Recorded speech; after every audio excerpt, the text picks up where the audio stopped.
Right behind me, you have visibility of the Freedom and Justice Monument at the heart of Accra in Ghana. 37 degrees centigrade here, pretty hot. A month ago, Business Redefined came to you from Addis Ababa in Ethiopia. This time, we are all the way in West Africa in Accra, Ghana. The commonality between these two economies, that's Ghana and Ethiopia, is that both have defaulted and are in the process of debt restructuring. This episode is dedicated to one question. Is there a fundamental problem with the global financial architecture, debt distress, and the process of resolution? The second leg to that question is this: can there be found an alternative template to how we go about the process of debt resolution in the event that an economy falls into distress, especially those from the global south? Presently, the sentiment is the debtor countries are subjected to punitive requirements and the waiting out of each other by the creditors due to the requirement of comparability of treatment. Let's explore this. On the 19th of December 2022, Ghana announced the suspension of payments on Eurobonds, commercial term loans, and most of its bilateral debt. Effectively, the economy had defaulted on its debt and would then begin undertaking the long and daunting process of debt restructuring. The country would go further and default on its domestic debt. Under the Domestic Exchange Program, domestic bondholders will be asked to exchange their instruments for new ones. Existing domestic bonds as of 1st December 2022 will be exchanged for a set of 4 new bonds maturing in 2027, 2029, 2032, and 2037. The annual coupon on all these new bonds will be set at 0% in 2023, 5% in 2024, and 10% from 2025 until maturity. With the restructuring of its domestic debt, Ghana saw a rise in protests by persons affected, notably pensioners who, after much clamor, were eventually coalesced under the Pension Bondholders Forum and were spared a haircut, which essentially means a reduction in their expected payments. The situation has not been any different for Zambia in Southern Africa, which went into default on November 13, 2020. It was only after 3 years and 4 months that Zambia has managed to ink a deal with its creditors on how to restructure $3.5 billion worth of debt. The reality of a protracted and arduous debt distress resolution process has seen a rise in the debate as to whether the world can find an alternative template to debt restructuring and how this template should look like. At a conference on Africa's debt crisis this March in Accra, Ghana, this matter took center stage. Governments are prioritizing the repayment of external debt, mainly at unsustainable levels, and renegotiating domestic debt in ways that are creating livelihood crisis for domestic holders of government paper, with ramifications across households in Africa. This leaves very little in the government budget for serious projects of structural transformation, which require huge investments in rural infrastructure, social sectors production, and social reproduction. Some of the national institutions and individuals affected by domestic debt restructuring are key non-state actors in social provisioning and social protection, and this has ramifications for the social conditions of numerous citizens who depend on them. The situation has clear dangers for the social fabric and for national cohesion. You have domestic savers required to bail in the debtor by accepting domestic debt restructuring, which has become now common. Of course, Zambia didn't have it, but Ghana had it, Sri Lanka had it. Both of them have implemented it in different forms, but implemented it. And the whole point is, I mean, the evidence is clear that if you have this kind of austerity, you're contracting the level of GDP, so that if you set a target, let's say for external debt to GDP, it's going to be difficult to achieve that given what's happening to the denominator, as it was pointed out by somebody. But also, these policies do not get to two things. One is the fact that you are chronically deficit countries and therefore need policy space to be able to correct that, otherwise you're going to have the same thing. You have the HIPC initiative, you have an MDRI, and still you have the same countries getting into another debt crisis because of these chronic deficits. I'm right in front of the Ministry of Finance in Ghana. Now, this is the government agency which has been right at the heart of negotiation with creditors as far as the restructuring of their debt is concerned. Now, Ghana's case is unique because not only have they restructured external debt, they have also gone as far as restructuring domestic debt, and that has precipitated a lot of issues in this country. Now, the elephant in the room with any restructuring process is the question of the haircut. Who forgoes, what amount, and at what time?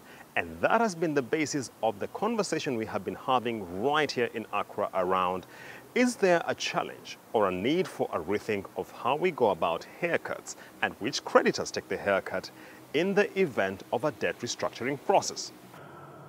I plead guilty.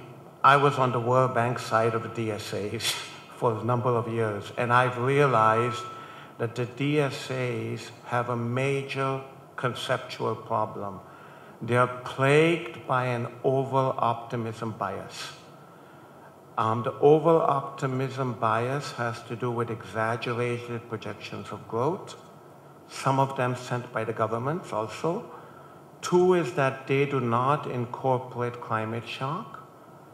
Three, the DSAs are done secretly and the private creditors are not involved. So the amount of the analysis, what Jayati Ghosh said yesterday, I'm in full compliance, full agreement with, the DSAs systematically underestimate the haircut that is needed for countries to go to a stable solvency situation. They treat the common framework is like what in high school we learned, the Holy Roman Empire. It's not holy, it's not Roman, it's not an empire. The common framework has nothing in common and there's no framework. We have an interesting also graphic there showing the dynamics around the restructuring of debt, the negotiating with the different creditors. And as you can see from that maze there, that this is a nightmare. You don't know where you are. You're really going in circles, back and forth, back and forth. And up to now, Zambia is still hanging in the balance. You don't know whether China will accept. There was a talk yesterday about, having reached a deal with the private creditors. But that is very tentative. It depends on the official creditors, because the main problem is that the official creditors are objecting to the terms that the country is agreeing with the private creditors. And this comparability of treatment is in itself, just an unviable principle, because the different dates are negotiated under different conditions. To treat them similarly or commonly, it's going to be a huge nightmare, and we'll see a lot of setbacks. If you're trying to build an alternative template, haircuts are crucial. I mean, there's no way. This is unsustainable debt. We've seen it before. We'll have to do it again. So negotiations must be based on some transparent estimates of haircuts, which must be based on a multilaterally defined idea of comparability of treatment. The IMF in its DSA cannot implicitly have a definition of comparability of treatment and say, oh, this is the way it's going to work, because finally you're going to negotiate terms and it's going to break down, which happened in Zambia, for example. Third, MDBs must be included, because that is the only way you can get the advanced market economies to share a part of the burden of adjustment, since they don't have too much in the bilateral kitty. Much of their money goes through the multilateral kitty. Fourth, we should recognize that the IMF is not a neutral technocratic player. So, evidence, look at the level of haircuts. Sri Lanka, it was pointed out, 30% haircut. What is 30% haircut when Sri Lankan bonds were trading at 40 cents to a dollar? That's a 60% already the market has defined for you. One cannot discuss Africa's prevailing debt crisis and the need for debt restructuring without a mention of China. The giant Asian economy has risen over the years to be the continent's largest bilateral creditor, extending a staggering $170 billion worth of loans to the continent over the last 2 decades.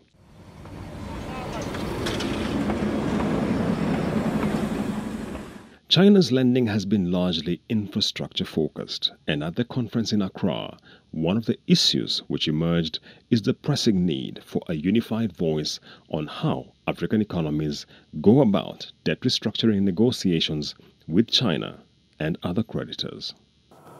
Is China the global south or the global north? And the question I'm going to ask is, China gives debt to Ethiopia, Exim Bank gives at 3% and calls itself an official creditor. China Development Bank gives at 6% and calls it a private creditor. The Ethiopian government official told me we are negotiating with different parts of the Chinese government. How do you get A, a consolidated Chinese position, B, Chinese willingness to see Africa's problem as a problem of solvency, not of liquidity? The common framework was designed not as HIPC, but as a framework to give maturity extensions. Only in extreme cases do they say solvency is the problem. But we know from looking at the data that solvency is a much more serious problem. It's not only liquidity, even for Ethiopia. I believe they have serious solvency problems. If you look at bilateral official debt, it has been really declined. For Africa, it's about 23%. And for China, it's about 10 to 12%. So this kind of narrative given or prescribed or described in the mass media is not really correct, because it's a kind of geopolitics overshadowing the intellectual objectivity. China came in to lend quite a great deal to the African continent. Yesterday someone talked about, I won't repeat, but it was mostly for infrastructure and some of the productive and other things. People keep asking, should there be an Accra club and so on? I think there should be an African Union club, and it should say, its campaign should be, when the IMF runs debt sustainability analyses, it should not set medium-term primary balances above the target band. That is a way of African Union insisting that the IMF follow best practice. At the end of March in 2024, Zambia finally, after an arduous and prolonged process, inked a deal with its Eurobond creditors on the restructuring of its debt, $3 billion worth. That has taken about 4 years, and the question that is being asked is the economy we are currently in, that is Ghana, you can see the flag right behind me in the background, the question is whether Ghana can equally ink a deal, and why in the first place is the resolution with the Eurobond creditors taking 3 or 4 years, and can that be accelerated? We sought to explore the answer to this question.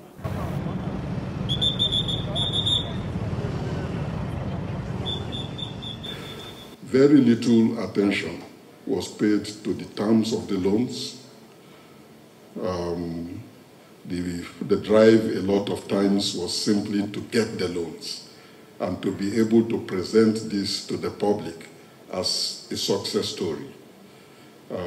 Very little attention was paid to the developmental content of the loans, what developmental outcomes were sought in contracting those loans.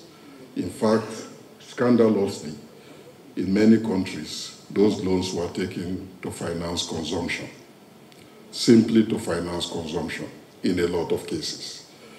And even if they were not initially contracted to finance consumption, we found that in too many of the countries, the loans were simply redirected precisely to finance consumption.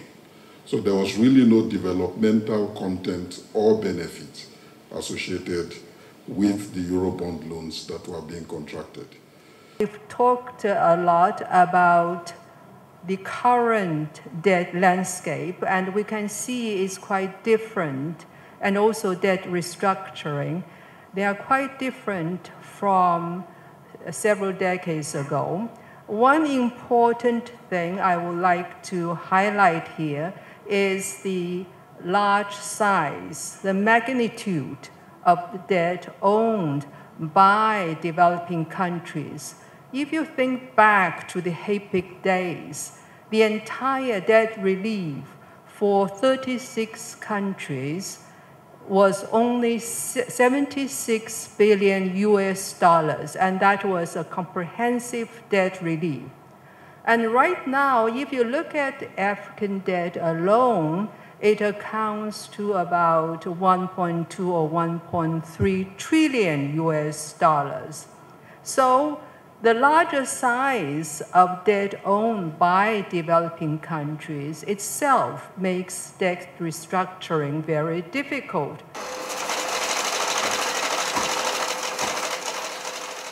You need to have greater amount of liquidity. Of course, you also have the problem of debt composition, which many people talked about in the past 2 days.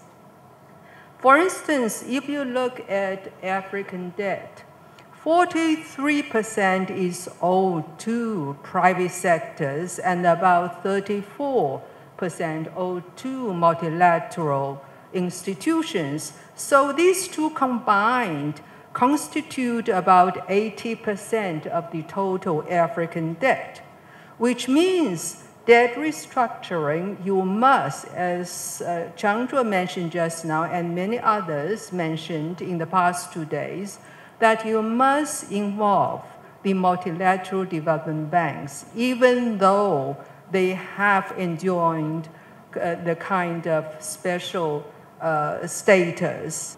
It's abundantly clear that the international financial architecture is failing Africa. Part of the problem is that the IMF, which is at the center of it, is not able to be a neutral party. So we are proposing UN or some other body to be able to be a repository, A, for all the information on debt of countries, B, of trying to reconcile claims between China and the multilaterals and others, because the IMF is very, officially they can't say it, but de facto rescuing private creditors is part of the IMF MO. One of the countries which has stolen the headlines in 2024 as far as debt restructuring is concerned is Kenya, because of course it had the single largest maturity, $2 billion of a bullet payment due in June 2024. Now that was up until February this year, because Kenya went into the market and was able to refinance using a new Eurobond, $1.5 billion. But the question that has emerged is whether Kenya paid too steep a price to be able to sidestep the default that countries like Ghana and Zambia and Ethiopia have fallen into. Other countries which are not doing debt restructuring but are in programs, I'm going to quote the case of Kenya. Kenya's tried very hard to avoid a default, but in so doing, the IMF has steadily increased the medium-term primary balance target that Kenya has to hit, which is why every Kenyan tax is going up and up and up. It's now at the point, according to this analysis, where I would say Kenya is on the cusp where the right thing for it to do is default and to go into a restructuring to get its medium term done. Kenya and Zambia have a key thing in common. As you mentioned, there's a big celebration that Kenya managed to refinance its bonds recently. Yay, we avoided a default at this price. The price is not the interest rate that you had to pay, which was very high, on that refinance Eurobond. It's also the fact that you have accepted that your medium-term primary balance target is now above the band, compromising Kenya's medium-term growth. And exactly the same point applies to Zambia. There have been celebrations in the past few days. Yay, Zambia's got to deal with its creditors on a primary balance target which is above the band. You should not just celebrate the deal, you should celebrate a good deal. And on this measure, Zambia does not have a good deal. I am 80% sympathetic to debtors. I understand one creditor concern, which is when HIPC was done, it was thought to be a one-time. There's African governments that have spent the money well and African governments that have mismanaged the money. How do we differentiate between the two? And the question is, the rate of return, the rate at which African governments borrowed was 5–6% at a time when capital was very, very cheap in the world. And their investment returns have been 1–2%. In Ethiopia, they invested in industrial parks, sugar companies, and many of these projects have not come to maturity. Many of these projects have not delivered. Is there a problem on the borrower side, on the financial modeling, on how you use the money? Even assume there's a haircut. How do we assume in 10 years we don't have a third debt crisis? Credit rating is terribly, terribly important for these countries. If you recall, the DSSI initiative under G20, 73 countries were eligible, but only about 48 countries used DSSI. It's not because they don't need the money, it's because they were afraid that once they tapped into DSSI, their credit rating will be downgraded. Even though in the process, credit rating agencies announced very clearly, if you only touch upon official bilateral lenders, you don't touch private sectors, the rating will be maintained at the same level. Still, not all countries applied to use DSSI. So here, it shows that debt restructuring is becoming also much more difficult because the reliance on the international capital market and the fear of the credit rating agencies. That takes us to the close of this episode of Business Redefined, where we have been talking about the subject of debt distress and restructuring. And the question has been whether we have an alternative template which can be used to help countries resolve their debt distress. We continue to put a focus on this subject as developments happen to bring you the latest as it unfolds. Stay tuned.